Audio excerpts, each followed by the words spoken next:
Bismillahirrahmanirrahim. Assalamualaikum warahmatullahi wabarakatuh. Nama saya Abrisam Askar Kananta dari Ke9 Usman. Izinkan saya menyampaikan sedikit pidato tentang kebersihan lingkungan serta kebersihan sungai. Pertama-tama, tak lupa kita panjatkan puji serta syukur kita ke hadirat Allah Subhanahu wa taala. Karena kehadirat Allah Subhanahu wa taala, kita bisa bernafas di setiap harinya. Dan tak lupa kita junjung tinggi salawat serta salam kepada baginda besar kita, Nabi Bana wa Nabiyana Muhammad sallallahu alaihi wasallam. Karena beliaulah kita bisa keluar dari zaman kegelapan hingga menjadi zaman yang terang benderang ini. Apakah kalian tahu apa itu kebersihan lingkungan? Kebersihan lingkungan adalah cara kita mengoptimalkan dan meminimalisir pencemaran yang ada di sekitar kita. Bagaimanakah cara pencegahnya? Cara pencegahan pencemaran lingkungan adalah dengan kita membuang sampah pada tempatnya, tidak membuang sampah sembarangan, serta meningkatkan kesadaran diri kita terhadap lingkungan. Jika ada sampah, kita harus mengambil dan tidak boleh dibiarkan. Karena kesehatan diri dan kesehatan lingkungan sekitar akan membuat kita dapat mengefisiensi pekerjaan yang kita lakukan di setiap harinya. Lingkungan yang sehat akan meminimalkan penyebaran penyakit serta meningkatkan efisiensi kerja.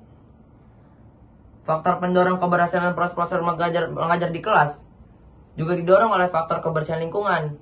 Tetapi kita juga harus memperhatikan kesadaran lingkungan di sekitar kita juga, dan jangan hanya di sekitar kita. Seperti contohnya di aliran sungai. Tuhan sudah menciptakan sungai dengan seindah-indah mungkin untuk dinikmatkan oleh para manusia agar dimanfaatkan dengan baik. Tetapi kita malah memutarbalikkan fakta yang sesungguhnya. Sungai, bahkan di aliran sungai di sekitaran Jakarta dan sekitarnya, atau di kota-kota lain serta di Indonesia, rata-rata dipakai untuk mencuci pakaian, jamban, tempat mandi, sampai menempatkan jakung. Melihat fungsi yang beragam, sebaiknya pencemaran sungai harus dikurangi dengan meningkatkan kesadaran diri kita sendiri. Karena kesadaran diri kita sendirilah yang dapat mengubah semuanya. Kita tidak bisa menguntungkan orang lain sendiri. Kita juga harus bersama-sama bersatu untuk sama-sama menjadi Indonesia. Indonesia yang bersih terhadap lingkungan dan peduli terhadap sekitarnya. Hal ini termasuk mengubah kebiasaan membuat MCK di pinggir sungai atau membuang limbah rumah tangga ke sungai. Karena sungai sudah dibuat seindah mungkin oleh Tuhan, kita tidak boleh mencemarinya dan mengkotorinya. Untuk memakai sungai, kita bisa memakainya untuk mencuci.